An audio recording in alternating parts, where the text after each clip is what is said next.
No ar, através de multiplataformas, o podcast Sem Limites com Irineu Neto, que trará em seus episódios as figuras públicas e profissionais de sucesso que se encontrem principalmente na área geográfica de Bauru, São Paulo, Brasil.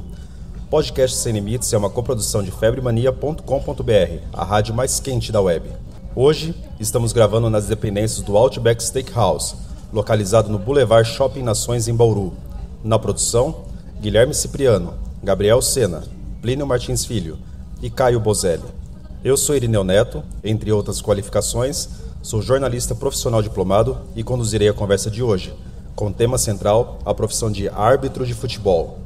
E o meu convidado é Plínio Martins Filho, que a partir de agora deixa de ser um dos produtores desse podcast para ser o entrevistado. Desde já, eu gostaria de pedir aos prezados ouvintes que curtam, adicionem esse podcast aos favoritos e compartilhem com todos os amigos e familiares que poderiam, de alguma forma, se interessar por esse assunto. Qualquer dúvida que tiverem sobre quais plataformas estamos e quais episódios já foram gravados, já que lançaremos um a cada semana, acessem www.febремania.com.br e cliquem em podcast, no menu localizado no topo do site. Eu e minha equipe já agradecemos sua gentileza e seu precioso apoio. E aí, Plínio, tudo bem? Tudo bem, Irineu? Tudo bem, pessoal? Maravilha.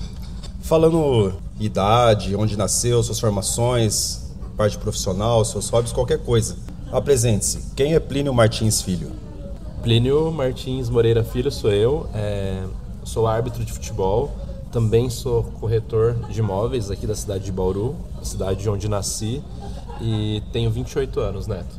Eu sou formado em Educação Física, bacharel e licenciatura pela Universidade Estadual Paulista, a Unesp de Bauru, onde me especializei também, em algumas áreas, principalmente fisiologia, e despertei um interesse também na parte de arbitragem e futebol.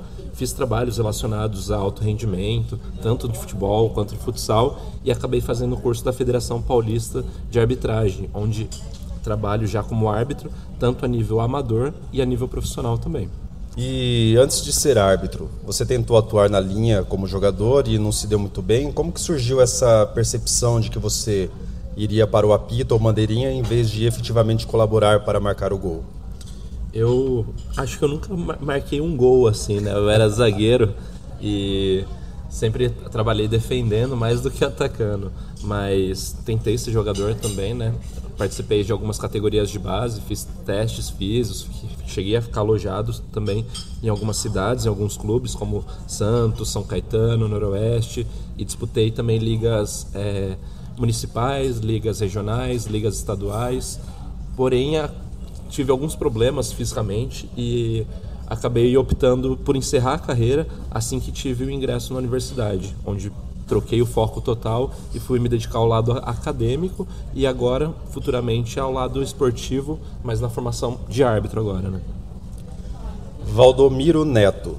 É um nome muito marcante para você. Infelizmente, alguém que nos deixou ano passado, 2021. Quem foi ele na sua vida? Tem alguma história que você possa contar pra gente, que tenha vivido com ele ou presenciado? Legal. O Valdomiro Neto, mais conhecido como Netão, ele era um árbitro de Bauru, chegou a apitar alguns campeonatos a nível infantil, nível adulto também, campeonatos em clube, campeonatos amadores e alguns até da Federação de Futsal. E ele era, na época, ele era sogro do meu irmão. E tendo esse contato com ele, e ele vendo o meu envolvimento no esporte também, chamou a atenção dele, onde ele fez um convite para estar trabalhando com ele alguns jogos sem formação nenhuma no começo. Depois disso, peguei gosto pela coisa e fui me especializando, me profissionalizando, e infelizmente o Neto veio a falecer, o Netão veio a falecer, mas tenho certeza que comemoramos muitos resultados, tanto os meus quanto deles, fizemos muitos jogos e tenho certeza que ele deve estar muito orgulhoso onde quer que esteja. Sem dúvida. Segundo a definição de árbitro ou juiz de futebol no Wikipédia, essa profissão trata-se do indivíduo que faz cumprir as regras, o regulamento e o espírito do jogo, e intervir sempre que necessário. Ou seja, é uma pessoa que manda em tudo. Você se considera uma pessoa extremamente regrada a ponto de ter trazido isso para a profissão de árbitro? Eu acho que, pessoalmente, eu sou uma pessoa bem regrada, sim, Neto. E acredito também que no campo de jogo, né, a gente tem que ter essa autoridade por ser de fato a autoridade maior do jogo. Ali vão ter jogadores, vão ter torcida, vai ter polícia, mas a autoridade maior do campo só pode entrar uma ambulância ou um carro da polícia, por exemplo, no campo, se o árbitro autorizar. Então, acredito que tanto minha vida pessoal quanto profissional seja bem regrado desse ponto, sim. Como você se prepara para ser árbitro? Deve ter alguma cartilha, um curso de formação, uma avaliação física, um treino de corrida, etc. Obviamente não é só pegar o apito e falar, eu sou juiz agora. Conte-nos como é todo esse procedimento, essa preparação. Para ser árbitro amador hoje, a gente não precisa de muita formação. Porém, mesmo a nível amador, a gente tem as ligas municipais que acabam dando esse suporte mais técnico e tático na função do árbitro do que físico. Isso a nível amador e a nível Bauru. A nível Federação Paulista, a nível Confederação Brasileira, a gente já vai ter uns outros tipos de preparação, né? Aí sim, a gente vai ter que ter uma preparação física constante, né? Não somente próximo a variações e tudo mais, mas uma periodicidade de treinamento, acompanhamento de nutricionista, acompanhamento de personal, acompanhamento técnico, acompanhamento psicológico também. Então tem uma série de acompanhamentos a nível profissional e não é simplesmente chegar lá e apitar, né, o jogo, né? A gente faz um curso também com regras, com todo esse apoio dessa estrutura que eu acabei comentando, né? Então, tem toda uma preparação, sim, tem toda uma preparação antes. Existe uma atualização frequente que você recebe? Novas regras, novas... Sempre que a gente tem novas mudanças de regras, sempre que tem alguma atualização a nível internacional, isso acaba chegando a nível nacional e depois a nível estadual e depois a nível municipal. Então, sempre que tem essa atualização, chega pra gente em formas de aulas, formas de arquivos, formas de...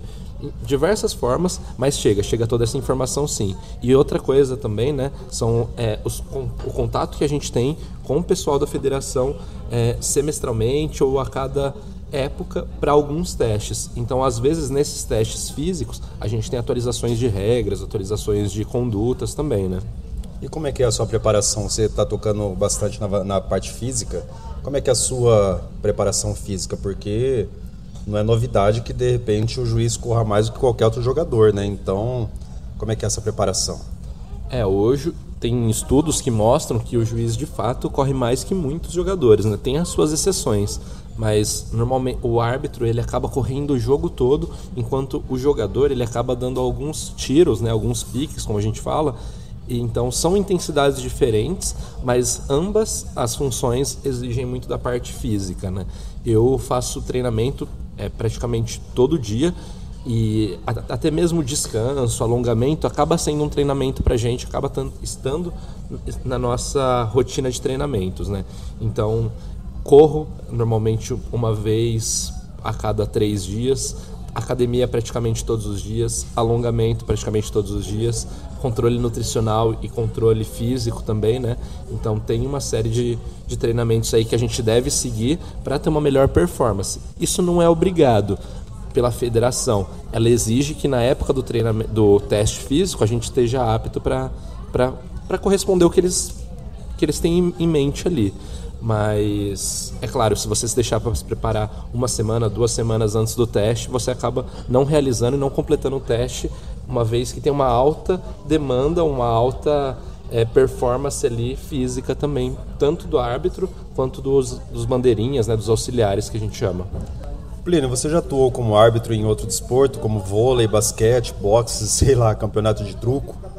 Já sim, né? Então, na própria faculdade, a gente tem alguns campeonatos internos ali, né? Então, já fui árbitro em campeonato de handball, de atletismo, basquete, de futsal e futebol pela universidade mesmo, né? Antes mesmo de ter qualquer vivência na arbitragem, já tinha sido árbitro em outros esportes, até alguns jogos universitários mesmo. No futebol existem quantos árbitros ao todo? Porque dá a impressão que dá para fazer até um time de árbitros de futebol de salão. Quais os nomes, funções deles? Depende do nível que é esse futebol, né? Hoje no futebol profissional, por exemplo, na primeira divisão, Campeonato Brasileiro e tudo mais, A gente vai ter o árbitro central, 2 árbitros auxiliares, a gente vai ter um 4º árbitro também, né? Isso praticamente em todas as divisões, e também agora os árbitros de vídeo, né? Normalmente são 4 a 5 árbitros de vídeo. Mas tem inúmeros árbitros ali, tem algumas pessoas ali nos bastidores que a gente não consegue nem quantificar também. E uma vez que você faz esse curso de arbitragem que você disse que você fez, você pode atuar em todas as posições de arbitragem? Mais ou menos. O primeiro curso, ele é meio generalizado, assim. Então, você faz o curso e pode atuar. Você vai ser direcionado para onde você quer atuar, né? No próprio curso, você é direcionado tanto para árbitro central quanto para auxiliar, né, que é o bandeirinha, ou futuramente até fazer um outro curso para ser VAR e tudo mais. Por isso que não tem restrição de idade para ser árbitro de futebol e fazer esse curso, né? Hoje um árbitro de vídeo pode ter idade superior a 50 anos ali também. Embora o assunto está cada vez mais interessante, vamos falar um pouco mais da pessoa física Plínio Filho. Até porque senão o pessoal vai acabar achando que você é autoritário ao extremo, aquela pessoa, aquele monstro, né? Mas para quem não teve o privilégio de te conhecer pessoalmente ainda, apesar de exercer uma atividade autoritarista dentro de campo, você é uma pessoa extremamente acessível, compreensível, amável e sensível ao próximo. Realmente é assim que eu, pelo menos, descreveria você para qualquer outra pessoa. Isso é uma coisa da sua criação e provavelmente está no seu DNA. Você cresceu cercado de uma arte filosófica e filantrópica chamada Ordem de Molay, que possui mais de 4 milhões de membros em todo o mundo e tem mais de um século de existência. Diga-se de passagem, você também chegou a exercer cargos altíssimos como autoridade nessa sociedade. Ou seja, você é um líder nato, dentro e fora das 4 linhas. Sacia a curiosidade dos nossos ouvintes sobre o que é essa ordem. O que você já fez de marcante nela, os cargos que alcançou e o que carrega de virtudes na sua vida hoje como adulto. Neto, primeiramente, obrigado pelas palavras, né? Sim, eu tive esse contato com a Ordem de Molay, né? A Ordem de Molay, ela é uma ordem filantrópica paramaçônica, ali de jovens de 12 a 21 anos, e elas se baseiam em 7 ideais, que são as 7 virtudes cardeais de um Demolay que a gente comenta, né? Amor filial, reverência pelas coisas sagradas, cortesia, companheirismo, fidelidade, pureza e patriotismo. Então, a gente se baseia bastante nisso e tem todo um lado social por trás, um lado filantrópico, onde a gente faz algumas atividades a nível também municipal, estadual, nacional e até mesmo internacional, e com uma certa... a gente não gosta muito de botar nossa cara à frente, né? Realmente faz sem qualquer necessidade de devolução de imagem e tudo mais, né? Então tem esse lado social muito grande pela Ordem de Molay, assim como pela maçonaria também, né? Eu conheço muito profundamente a Ordem de Molay, por algumas vezes a Febre Mania já esteve associada em campanhas filantrópicas. Eu não me recordo se o capítulo de Bauru estava sob sua gestão nessas oportunidades, mas gostaria de parabenizar e agradecer a todos os membros por toda a dedicação e esforço. Agora, voltando a falar de arbitragem, como que um profissional da área consegue os jogos? Vocês colocam em anúncio de classificado, saem distribuindo cartões de visita em times, através do sindicato? Como é que é esse negócio?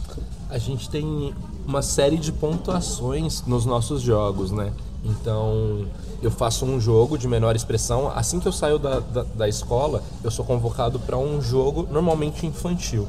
Eu, indo bem nesse jogo, eu vou ser chamado para outros jogos. Indo bem nesses outros jogos, para outros jogos e assim sucessivamente, né? Vai subindo uma escadinha. Vai subindo uma escadinha até hoje, esses árbitros que a gente vê na primeira divisão, que passam na quarta-feira, no domingo na televisão, né? Eles têm uma história já de pelo menos ali uns 10, 15, 20 anos de carreira ali na arbitragem, né? Então, é um passo atrás do outro. Sempre o jogo que você está fazendo é o jogo mais importante, porque é o que vai te dar acesso ao próximo jogo. Então, é realmente uma escadinha mesmo, muito bem definido. Você considera a profissão árbitro de futebol de fato uma profissão ou apenas um hobby? Quais são as remunerações conforme chega ao topo? É verdade que em um único jogo pode-se ganhar até 100 mil reais? Sim, é assim. O árbitro que fez a final da Libertadores ganhou mais ou menos essa quantidade aí. A gente ainda não... É uma especulação, não é uma confirmação, né? Mas ele ganhou cerca de mais ou menos uns 100 mil dólares ali. Nossa. Então, tem um grande valor envolvido ali, pela magnitude do tamanho do jogo também, né? É um jogo que todo mundo quer fazer pela dimensão, pelo tamanho dele, Mas hoje a gente não pode falar que a arbitragem é uma profissão. A gente tem que, nós árbitros da federação e da confederação, a gente tem que ter os nossos empregos também, né? Então não podemos viver somente da arbitragem. Apesar de que hoje um árbitro ganha um valor muito bom por jogo, né? Até jogos ali de 8, 10 mil reais num apito. Então tem toda uma série de trabalho por trás, não é simplesmente só um jogo de 90 minutos para ganhar toda essa quantidade, tem toda uma preparação e uma carreira por trás disso também, né? Já faz alguns anos que é utilizado o VAR no futebol, que simplesmente concorre com o árbitro no controle do jogo. Não é novidade também que a tecnologia está cada vez mais avançada. Uma das palavras mais pesquisadas no Google esses últimos meses foi metaverso, principalmente graças ao novo nome da empresa Facebook, no que consiste em criar um universo além do que este que a gente vive, para que um dia vivamos como em Matrix, por exemplo, onde tudo acontece em um ambiente virtual enquanto o nosso corpo fica repousado dentro de uma máquina. No seu ponto de vista, você acha que um dia o árbitro de futebol será substituído pela tecnologia? Eu acho que não, eu acho que muito pelo contrário, né? Eu acho que a tecnologia está ali para auxiliar o nosso trabalho, né? Hoje o árbitro ele é uma figura tão importante no jogo de futebol quanto o artilheiro ali, quanto ao camisa 10, ao goleiro, ao capitão, ao técnico, né? Tanto pelo espetáculo da torcida, que tem aquele envolvimento que vai e xinga o juiz, né, também, quanto faz parte do espetáculo, faz parte do jogo, faz parte da decisão do árbitro, muitas coisas ali. Então eu acredito que a tecnologia não vai substituir o árbitro e sim auxiliá-lo, assim como os bandeiras ali, né, os auxiliares, são auxiliados hoje pelo árbitro de vídeo para falar ou não se teve um impedimento, um gol ou lances polêmicos para uma expulsão também, né? O que todo mundo sabe é que árbitro apita, dá falta, faz a súmula do jogo. Existe alguma outra coisa que árbitro faz que seja importante e relevante e que a gente sequer sabia que era função do juiz fazer? Hoje o árbitro ele não chega simplesmente, pega o voo dele, né, vai lá para Argentina, para Europa, para Brasília, para onde for, para o Maracanã, para o Rio de Janeiro. Ele não vai simplesmente para o jogo, chega lá no jogo, pega o apito, troca de roupa e vai apitar, né? Ele tem toda uma série de deveres antes e após o jogo. Então, normalmente o árbitro ele tem que chegar algumas horas antes, tem um figurino que normalmente é terno. Você tem que chegar de terno no campo, independente do sol que vai estar ali naquele momento, né? Então você chega de terno, faz uma vistoria do estádio, faz uma vistoria do campo de jogo, das traves, da marcação no campo, das linhas de marcação ali dos bancos e tudo mais. Então tem toda uma preparação. Fora isso, tem toda a parte burocrática também, né? Então tem a preparação de uma súmula, tem todos os computadores que estão relacionados àquela partida, a súmula digital, todas as súmulas, né, que são da federação, elas vão por um outro computador, então até mesmo tem que buscar esse computador às vezes em São Paulo para levar para o campo, para depois fazer o jogo, né? E fora isso, depois dos 90 minutos ainda tem que fazer preparação de súmula, registro, dependendo do que aconteceu ali no campo, um boletim de ocorrência, ou pegar algum dado ali com a polícia, com o bombeiro, com o pessoal da administração do campo, né? Em qual momento você chega a estudar os jogadores, estudar os times? Porque varia muito, né? Dependendo do campeonato, em que estágio está o time, se vai subir ou vai descer, em que momento que você faz esse estudo? Normalmente a gente sabe que a gente vai fazer um jogo há 5 ou há 7 dias antes mesmo do jogo. Então nesse momento é um momento de preparação. A gente já sabe quem são aqueles jogadores mais chatos, quem são aqueles jogadores que ajudam a arbitragem, quem são os capitães, se eles realmente ajudam a arbitragem ou são uma figura que vão potencializar a ira do time ou da torcida. Então tem toda uma preparação, que assim que a gente sabe qual que é o jogo que a gente vai fazer, tem toda uma preparação para como a gente vai atuar naquele campo de jogo, né? Não simplesmente chegar lá e se deparar com 22 jogadores jogando ali uma bola, e muito pelo contrário. Hoje tem toda uma mídia, o jornalismo esportivo por trás, que apontam uma série de fatos ali de como que vai decorrer aquele jogo, né? Se a torcida tá a favor, tá contra a sua arbitragem, se é um time que vai brigar por um acesso, se é um time que vai brigar por um rebaixamento, se é um time que tá para cair ou que tá para ter um técnico demitido, né? Então tem tudo isso envolvendo o jogo também. Geralmente no calor à flor da pele xingam quem no jogo? A figura materna do árbitro. Isso quando não ameaçam a integridade física ou juram de morte. Como você filtra isso?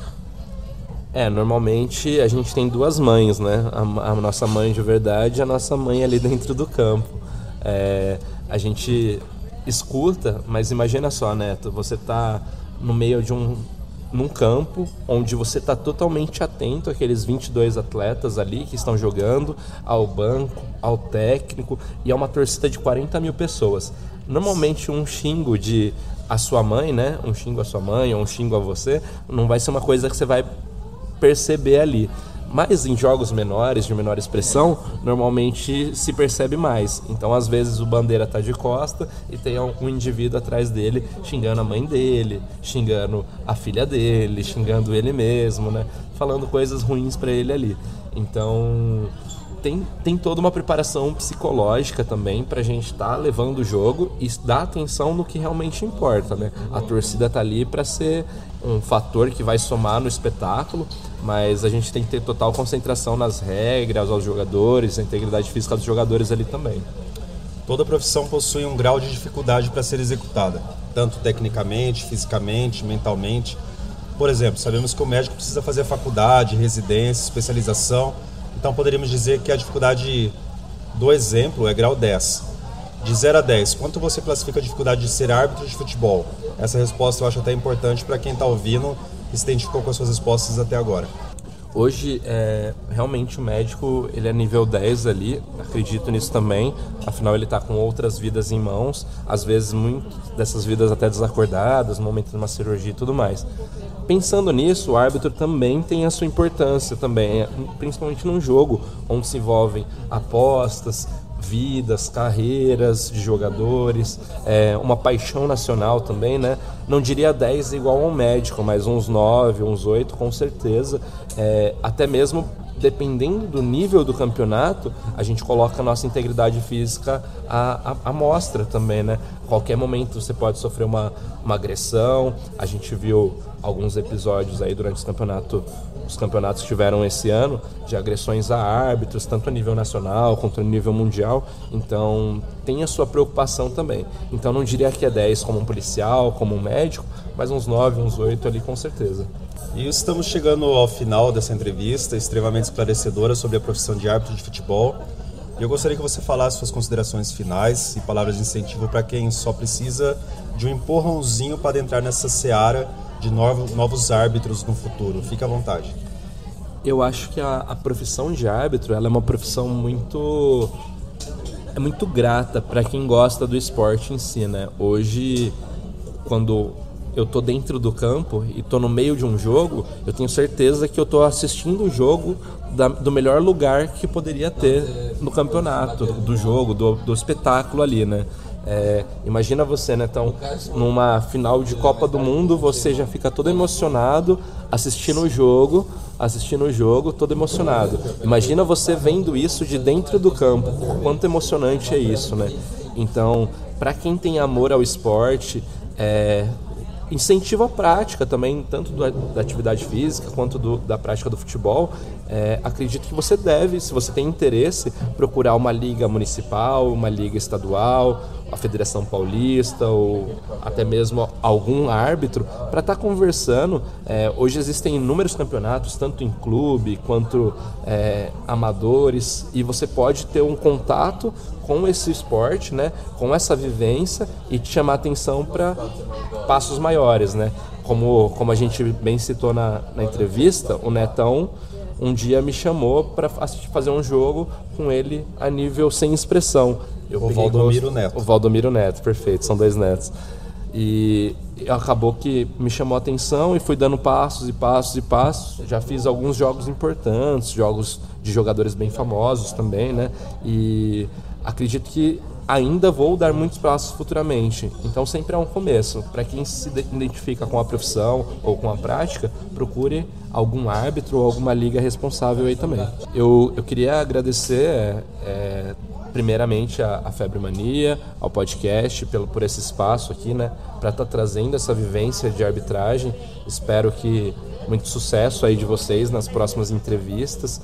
Queria agradecer também as ligas qual participo aqui de Bauru, né, a Liga Bauruense de Futebol Amador, a Liga Bauruense de Futebol do Salão, a Federação Paulista de Futebol também por essa oportunidade de estar trabalhando como árbitro, realizando esse sonho meu, que por incrível que pareça, eu acho que meu sonho não era ser jogador de futebol, mas sempre foi viver no meio do futebol, e estou realizando sendo árbitro hoje, né? Então eu queria agradecer todas essas ligas, todo esse espaço que você tem me dado aí, aos meus preparadores físicos, meus nutricionistas e toda a equipe que está por trás aí do nosso trabalho. Beleza, muito obrigado pela sua participação. Vou deixar aqui uma lembrancinha para você. É uma caneca do nosso podcast.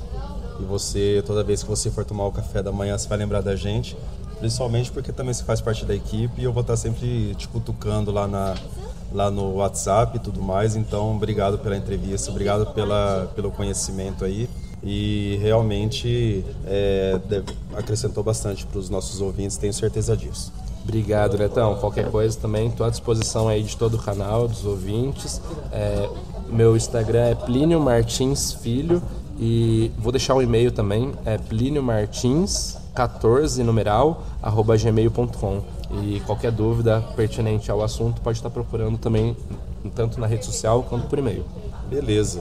Queridos ouvintes, chegamos ao fim desse episódio do podcast Sem Limites com o Irineu Neto. Essa foi uma coprodução da febremania.com.br, a rádio mais quente da web. Na produção tivemos Guilherme Cipriano, Gabriel Sena, Plínio Martins Filho e Caio Bozelli. Um agradecimento especial ao restaurante Outback Steakhouse do Boulevard Shopping Nações por ter cedido espaço para a gravação. Não se esqueçam de curtir esse áudio, adicionar esse podcast aos favoritos e compartilhar com todos os amigos e familiares que possam se interessar por esse assunto. Qualquer dúvida que tiverem sobre quais plataformas estamos e quais os episódios já foram gravados, acessem www.febremania.com.br e cliquem em podcast no menu localizado no topo do site. Sigam também @febremania no Instagram, Twitter e Facebook. Eu e minha equipe já agradecemos seu precioso apoio e nos vemos novamente semana que vem, se Deus quiser. Então, até a próxima. Fui!